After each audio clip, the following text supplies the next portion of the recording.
이 시간 받을 하나님의 말씀 같이 봅니다. 구약성경 시편 147편 10절과 11절 두 절의 말씀입니다. 같이 말씀을 읽겠습니다. 여호와는 말의 힘이 세다 하여 기뻐하지 아니하시며 사람의 다리가 억세다 하여 기뻐하지 아니하시고 여호와는 자기를 경외하는 자들과 그의 인자하심을 바라는 자들을 기뻐하시는도다. 아멘. 서로 옆에 계시면 인사하시고요. 그렇지 않으면 화면을 향해서 이렇게 손을 흔들어서 서로 인사하시길 바랍니다.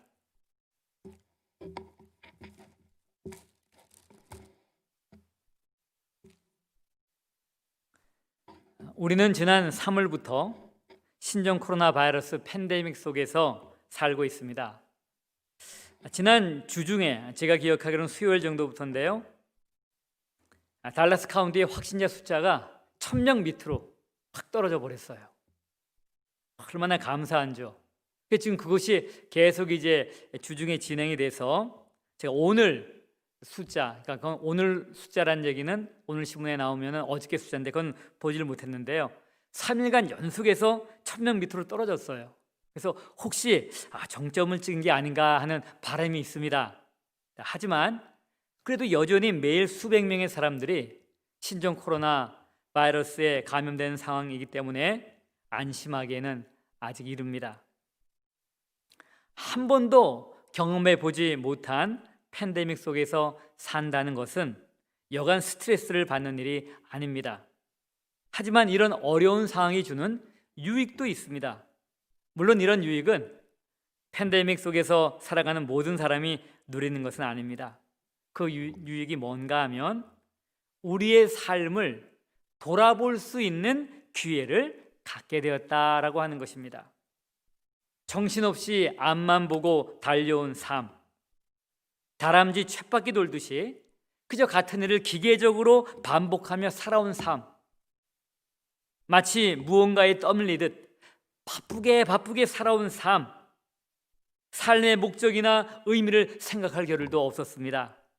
이런 삶을 살다가 팬데믹이라는 거대한 장애물이 우리 가운데 딱 생기니까는 잠시 멈추게 돼버린 거예요.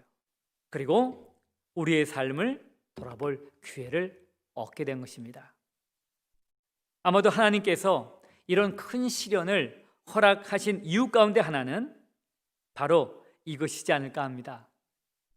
삶을 돌아봐라. 나는 과연 잘 살고 있는 것인가? 나는 지금 제대로 가고 있는 것인가? 내 삶에서 빠진 부분은 무엇인가? 팬데믹 속에서 사람들은 가족, 일, 친구 등 삶의 여러 영역에 대해서 생각을 하게 되었습니다. 여러분 혹시 팬데믹 속에서 삶을 돌아보셨나요? 만약 그러한 기회를 갖지 못하셨다면 지금 이 시간이 바로 그 시간이 되기를 바랍니다. 자신의 삶을 여러분 돌아보셨다면 후회할 것이 많이 있으셨나요? 그래서 이제부터는 내가 이렇게 살아야지, 그런 결심을 하셨나요? 만일 그러셨다면 참 감사할 일입니다. 사람들이 삶을 돌아볼 때 후회하는 내용이 대략 이런 것들이라고 합니다. 공부 좀 더 할 걸, 돈 좀 아껴 쓸 걸, 부모 말 좀 들을 걸, 부모님께 좀 더 잘해 드릴 걸,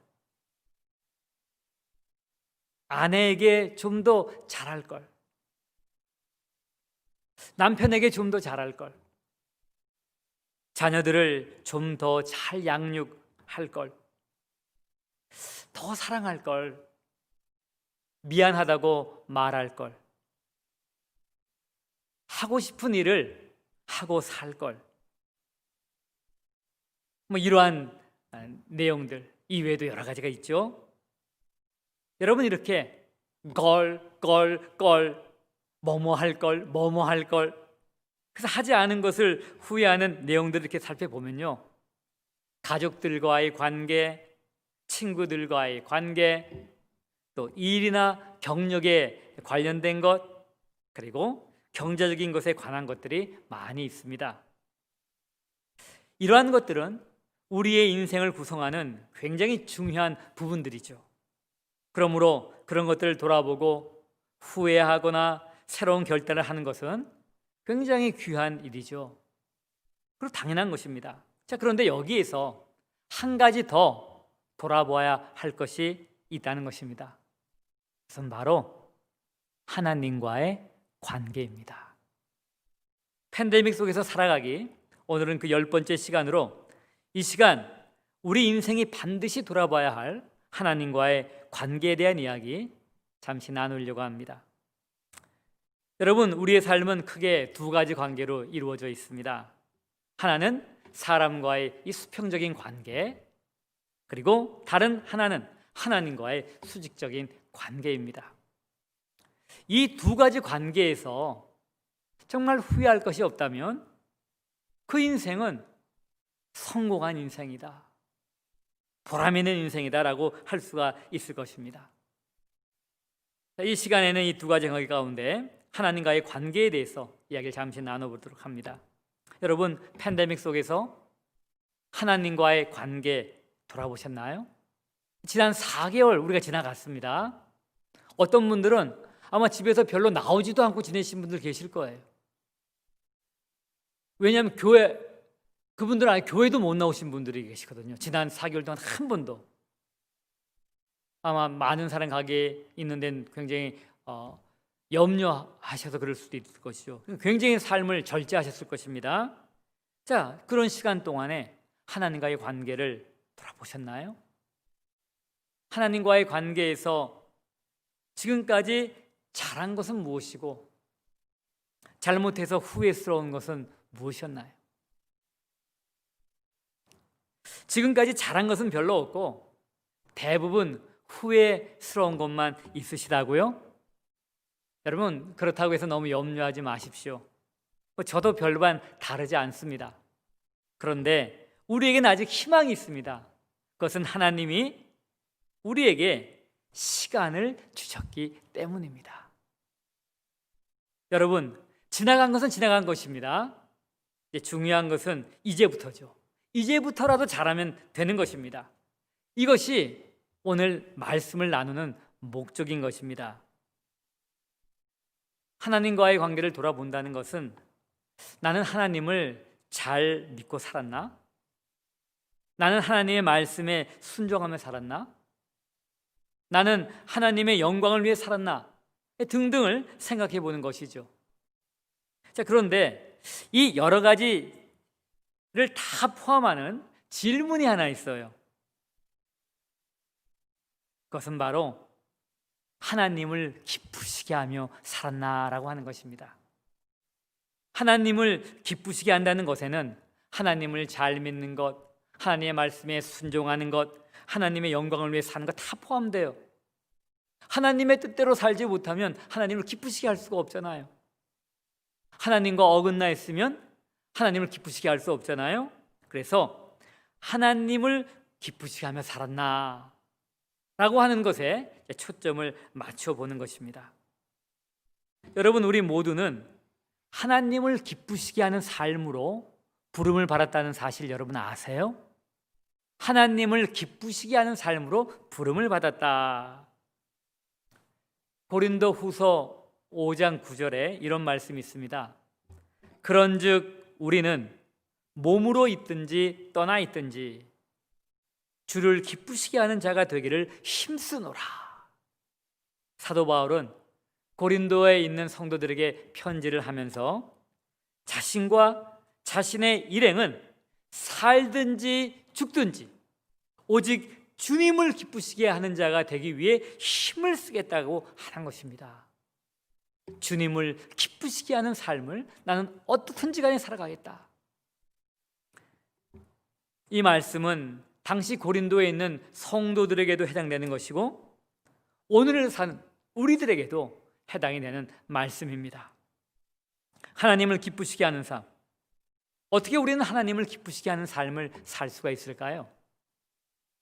성경에 하나님을 기쁘시게 하는 것과 관련된 말씀이 여러 곳에 나옵니다. 그런데 오늘 본문을 중심으로 한번 생각해 보겠어요. 오늘 우리가 읽은 시편 말씀이 이렇습니다. 여호와는 말의 힘이 세다 하여 기뻐하지 아니하시며 사람의 다리가 억세다 하여 기뻐하지 아니하시고 여호와는 자기를 경외하는 자들과 그의 인자하심을 바라는 자들을 기뻐하시는도다. 좀 특별한 말씀이죠. 하나님이 기뻐하시는 것은 말의 힘, 이 말은 우리 입으로 나오는 말이 아니라 달리는 말입니다. 달리는 말, 네 발 갖고 달리는 말. 그 말의 힘이나 사람 다리에 억센 근육이 아닙니다. 이 다른 말로 표현하면 이럴 수 있어요.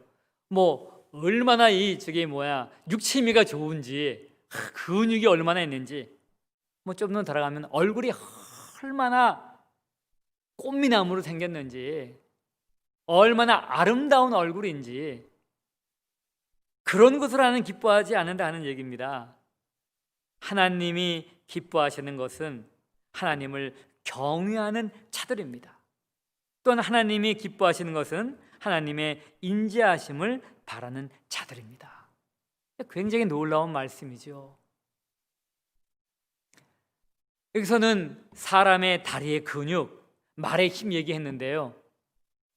이렇게도 얘기할 수 있어요. 하나님은 네가 돈을 얼마나 많이 갖고 있느냐에 따라 기뻐하지 않는다.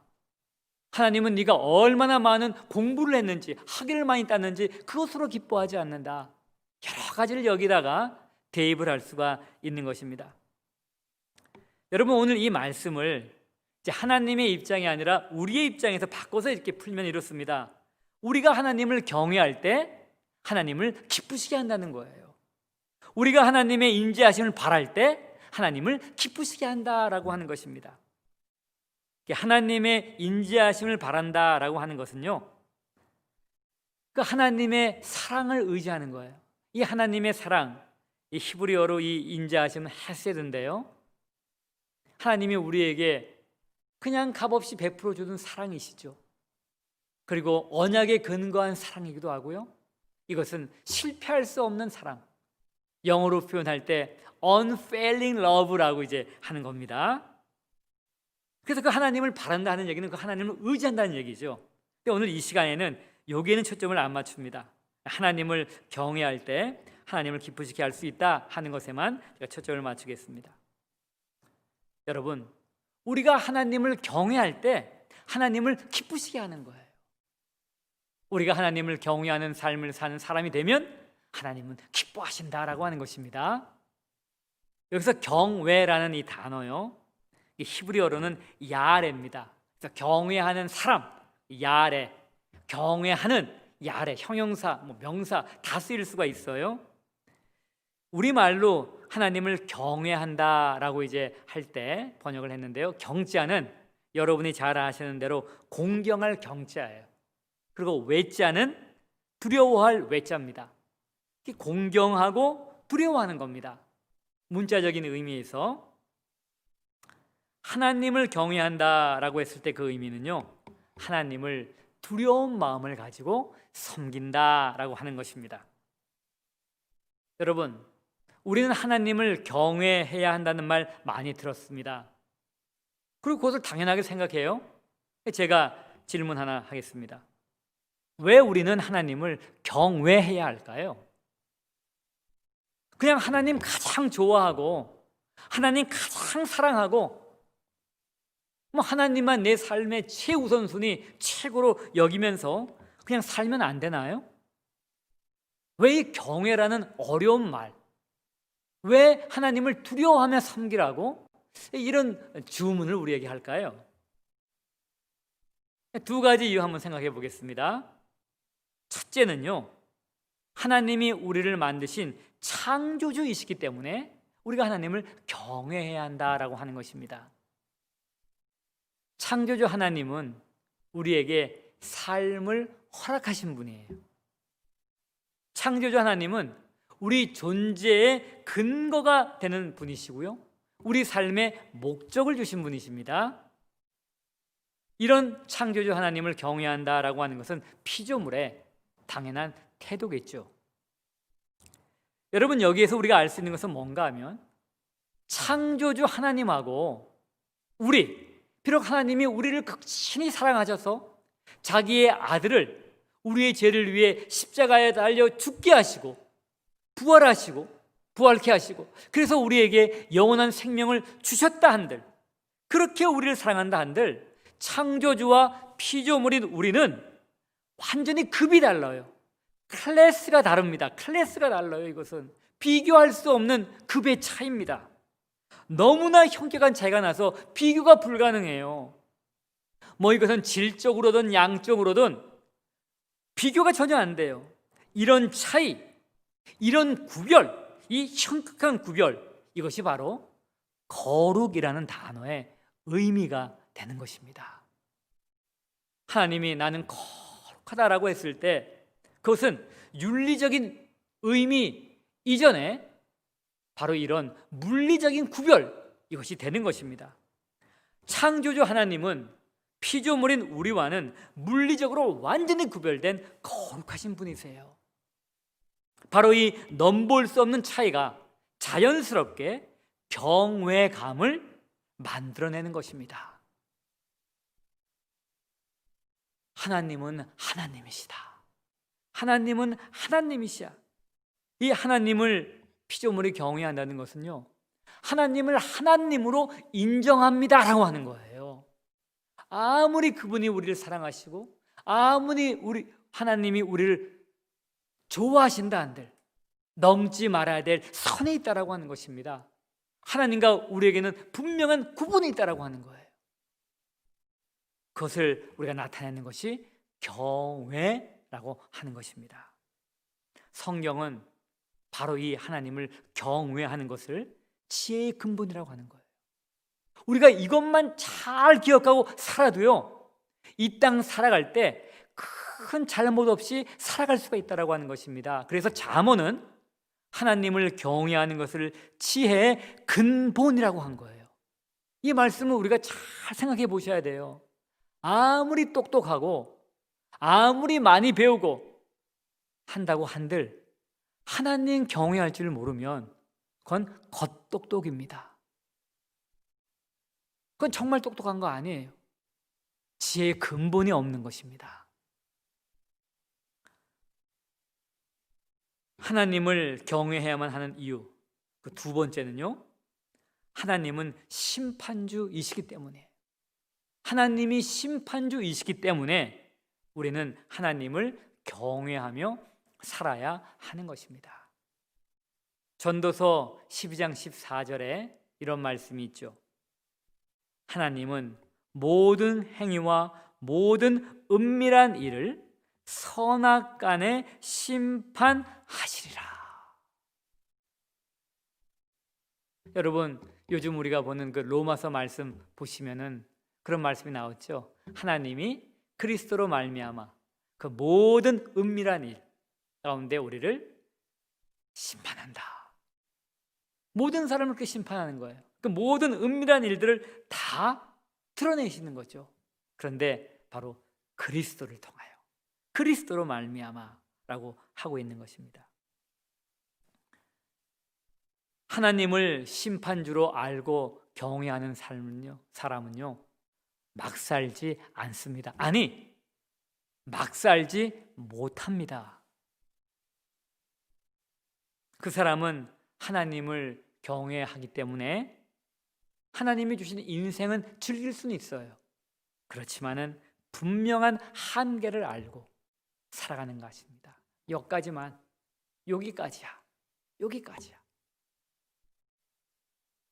여러분, 이 세상에서 유혹이 있을 때마다 우리가 장차 설 하나님의 심판 때와 심판하시는 하나님, 그 주님을 우리가 기억하고 그분을 경외한다면 어떠한 유혹도 이길 수가 있습니다. 청년 요셉이 보디발의 아내의 유혹을 단호하게 물리칠 수 있었습니다. 그 이유는 바로 심판주 하나님을 경외했기 때문이에요. 창세기 39장 9절에 이렇게 기록합니다. 이 집에는 나보다 큰 이가 없으며 주인이 아무것도 내게 금하지 아니하였어도 금한 것은 당신뿐이니 당신은 자기 아내임이라. 그런즉 내가 어찌 이 큰 악을 행하여 하나님께 득죄하리이까. 심판주 하나님을 기억하고 경외하면 죄의 유혹을 이길 수가 있습니다.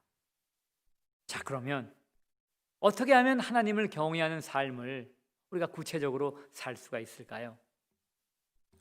하나님을 경외하며 사는 방법은 성경에 다양하게 소개가 되고 있습니다. 이 시간은 한 가지만 한번 생각해 보겠습니다. 우리가 하나님의 말씀에 기쁨으로 순종할 때 우리는 하나님을 경외하는 삶을 살 수가 있는 것입니다. 우리가 아무리 하나님을 경외한다고 말을 해도 하나님의 말씀에 순종하지 않고 산다면 그것은 우리의 입술에 고백하고 우리 삶이 서로 안 맞는 거예요. 정말 내 마음이 하나님을 경외한다라고 한다면 우리의 행동은 어떤 거로 드러나냐 하면 하나님의 말씀에 순종하는 것으로 드러나는 거예요. 하나님을 두려워한다고 하면서 하나님의 말을 어기며 산다? 그건 말이 안 되잖아요. 하나님의 말씀에 순종하는 삶 하니까 어떤 분들은 가슴이 콱 막힐 수도 있어요. 아우, 어떻게 내가 그렇게 사나? 하나님의 말씀에 순종하는 삶 그러면 마치 재미없고 지루한 삶이 보장된 것 같은 그러한 생각을 이제 하게 되는 것입니다. 과연 그럴까요? 하나님의 말씀에 순종하면 정말 이 땅에서는 진짜 재미없는 음식도 굉장히 맛이 없는 음식을 먹으며 사는 것처럼 재미없는 놀이 같은 것도 하고 그냥 거룩거룩만 찾고 그렇게 살아가는 것 아닐까? 정말 재미없고 지루한 삶이 아닐까 할 수가 그런 생각을 할 수 있죠. 근데 오해죠, 그것은. 여러분, 하나님의 말씀이라는 것은 우리가 정말 재미없는 아주 보링한 삶을 살도록 꽉 우리를 얽어매는 올가미 같은 게 아닙니다. 하나님의 말씀은 우리를 보호하는 울타리와 같은 거예요. 근데 여기 안에서만 있어. 그러면 정말 재미있고 즐겁고 안전하고 행복하고 풍성한 삶을 살 수 있다. 이것이 바로 하나님의 말씀이 주는 약속입니다. 하나님은 자신의 마음을 신명기에 이렇게 표현하셨어요. 신명기 10장 13절에 내가 오늘날 내 행복을 위하여 내게 명하는 여호와의 명령과 규례를 지킬 것이 아니냐. 하나님은 우리의 행복을 위해 우리에게 이 말씀을 주셨다라고 하는 것입니다. 우리가 이 말씀에 순종할 때 정말 하나님이 주시는 행복한 삶을 살 수가 있다라고 하는 거예요. 이 말씀에 순종하는 삶을 다른 말로 제가 표현했을 때 거룩한 삶이다. 세상하고는 구별된 삶이죠. 세상의 가치관, 세상의 풍조 거기에 따라 사는 것이 아니라 하나님의 말씀, 하나님의 뜻대로 사는 삶, 이게 구별된 삶이에요. 이것을 거룩이라고 이제 표현을 하는 것이죠. 그래서 제가 이제 이렇게 얘기합니다. 제가 사는 삶의 모토가 뭐냐라고 했을 때 하나님을 기쁘시게, 성도를 거룩하게, 세상을 그리스도에게, 이게 이제 모토예요. 삶의 모토. 하나님을 어떻게 해요? 기쁘시게 해요. 성도는 어떻게 해요? 거룩하게 해요. 거룩하게 핵심은 하나님 말씀대로 사는 거죠. 그러면 오늘 얘기대로 행복한 거예요. 우리가 행복해야지, 내가 행복해야지, 이거 하면 내가 행복할 거야. 행복을 찾아가다 보면은 오히려 하나님 말씀에 순종하지 못하며 살 때가 있는데요. 여러분이 하나님 말씀에 순종해서 거룩한 삶을 살면 하나님이 행복을 보장해 주신다고 하는 거예요. 여러분, 이 세상에서 하나님의 말씀에 순종하며 사는 것이 그렇게 만만치 않은 일임을 저도 알고 여러분들은 알죠. 그 말씀대로 살면 행복이 보장된다. 하나님이 축복이 보장돼 있다. 풍성한 삶, 의미 있는 삶 살 수 있다. 다 알죠. 그런데 우리가 그렇게 못 사는 이유가 뭐예요?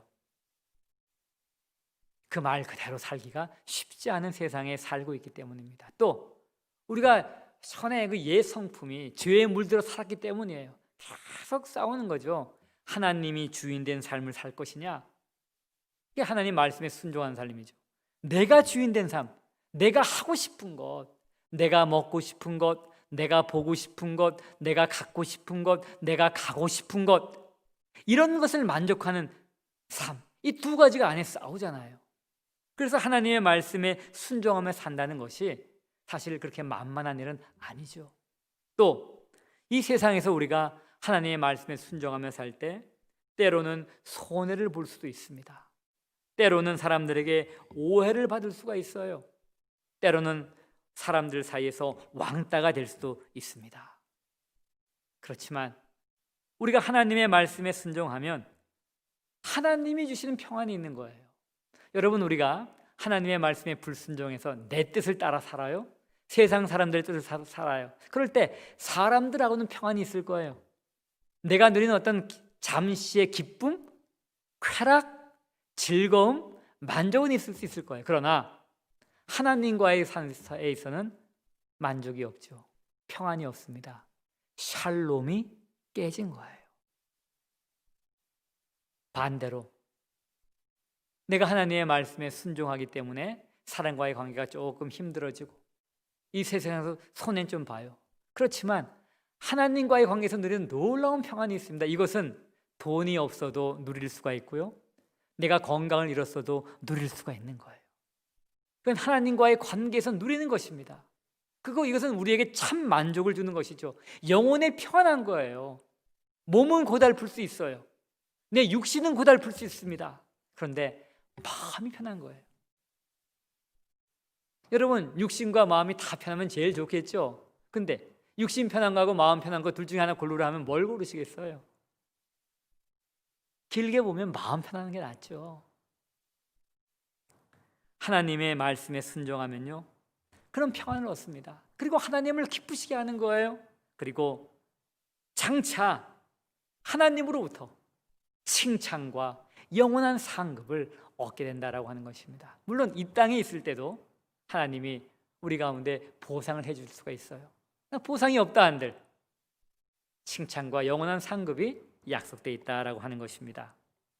그러니 우리가 이런 삶을 살아야죠. 오늘 말씀 결론 맺습니다. 하나님은 우리에게 육체의 생명을 주셨을 뿐만 아니라 자기의 아들 예수 그리스도를 통하여 영원한 생명도 주셨어요. 영적인 생명, 육적인 생명을 다 허락하신 분이세요. 이 하나님께 감사하고 이 하나님을 사랑하며 이 하나님을 기쁘시게 하는 것은 우리로서 마땅한 일 아니겠어요? 하나님의 자녀로서 마땅히 살아야 될 삶이죠. 그리고 그것은 우리의 특권이기도 합니다. 하나님을 기쁘시게 하는 삶. 하나님의 말씀에 기쁘시게 순종함으로 하나님을 경외하고 그것을 통해 하나님을 기쁘시게 하는 삶을 살 수 있기를 바랍니다. 하나님의 말씀에 기쁨으로 순종함으로 하나님을 경외하고 그것을 통해 하나님을 기쁘시게 하는 삶을 모두 살기를 바랍니다. 그런데 한 가지 여기서 잊지 말 것이 있어요. 그것은 하나님께 감사하고 하나님을 사랑하여서 하나님을 기쁘시게 하는 것에 앞서 하나님 그분, 하나님의 존재 자체를 기뻐해야 한다라고 하는 것입니다. 굉장히 중요하죠. 이것은 하나님과의 인격적인 사랑의 관계인 것입니다. 여러분, 하나님은 그 무엇보다 우리를 기뻐하시잖아요. 우리 존재 자체를 기뻐하시는 거예요. 스바냐 3장의 말씀에 따른다면 그 기쁨을 이기지 못하신대요. 우리를 인하여서. 그래서 즐거이 하나님이 노래를 부르신대요. 우리 존재 자체를 기뻐하여서요. 여러분, 지금 부부도 잘 모르겠어요. 오래 살아온 부부, 그러면 제일 좋은데 무슨 얘기인가 하면, 여러분 신혼부부 한번 생각해 보세요. 신랑이 밖에 일 나가다 들어왔어요. 그 신랑이 오는 소리, 뭐 초인종을 누른다, 아 나왔어 하는 소리만 들어도 그 기쁘잖아요. 신랑은 어때요? 아내만 봐도 기쁜 거예요. 아무리 바쁘게 일을 해도 전화가 왔는데 아내네? 그게 기쁜 거예요. 다른 사람이 전화하면 짜증날 겁니다. 빨리 끊어! 이렇게 할 텐데요, 그 아내의 존재 자체가 기쁜 거예요. 그럼 부모가 어때요? 가끔은 자식은 좀 덜 알지 모르지만 아이들 어렸을 때 그 존재 자체가 기쁨이 되는 거 아니에요?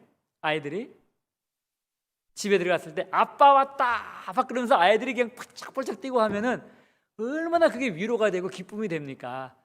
아버지 자체를 기뻐하는 거 아니에요? 아이가? 여러분, 요즘 사람들이 애완견 기를 때 왜 길러요? 그렇게 자기를 좋아하니까는. 밖에 나갔다 들어오면요, 사람은 그렇게 못 반기는데 그 강아지 개는 얼마나 온몸을 다해서 그 환영을 하잖아요. 기뻐하잖아요. 맛있는 거 안 사도 상관없어요. 뭐 다른 거 잘해주는 거 없어도 상관없어요. 그냥 집에 왔다는 그 자체가 기쁜 거예요. 그런 기쁨을 우리가 서로 누린다면 얼마나 좋을까요? 아내는 남편을 기뻐하고 남편은 아내를 기뻐하고 자식은 부모를 기뻐하고 부모는 자식을 기뻐하는 거예요. 우리가 하나님을 기쁘시게 하기 이전에 먼저 하나님의 존재 자체를 기뻐하셔야 됩니다. 그리고 한 걸음 더 나아가 그 하나님을 기쁘시게 하는 삶을 사는 거죠.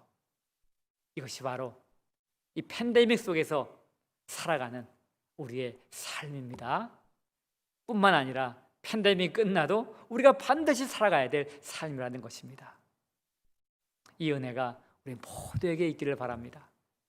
말씀을 생각하시면서 우리 잠시 기도하겠습니다.